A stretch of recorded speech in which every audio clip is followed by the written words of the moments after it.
পোলাডারে বিয়ে করিয়ে করছি ভুল, বিয়েটা না করাইলে দায় রোজগার করো সবই আমার চাকরি। আব্বা আপনি কি কথা কইলেন?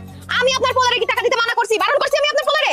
বলা নামায় কথা কও। পোলা তো এমনি এমনি উঠে নাই, আপনারাই উঠাইতে বাধ্য করছে। দেখছো আমি কি খালি খালি কই যে আমার পোলায় নবাবের জিরে বিয়া করছে? হ্যাঁ নবাবের জি তো আমি, আর আপনি তো দুধে দই তুলসী পাতা। খবরদার বৌমা, বেয়াদবি করবা না, বেয়াদবি করলে কিন্তু খুব খারাপ হয়ে যাবে। খারাপের বাকি রাখছেন কি আপনারা?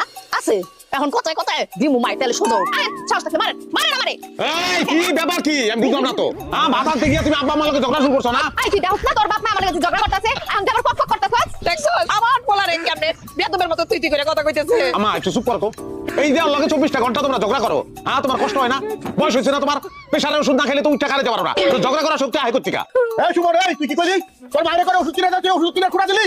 আমি আর ওর টাকার ওষুধ খাবো না, যদি পারো তুমি খাওয়াইও, আনাইলে বিষ খেয়ে পড়ে যাবো। আরে এই যে দেখো আমি কোন সময় দিলাম? আমি কি কইছি ওষুধ কিনে দেবো না, ওষুধের টাকা দেবো না? একটু আগে তো আপনার কাছে টাকা দিয়ে এলাম আমি। তো কোন ধরনের কথা পায় পাড়া দিয়ে ঝগড়া করা? এই এই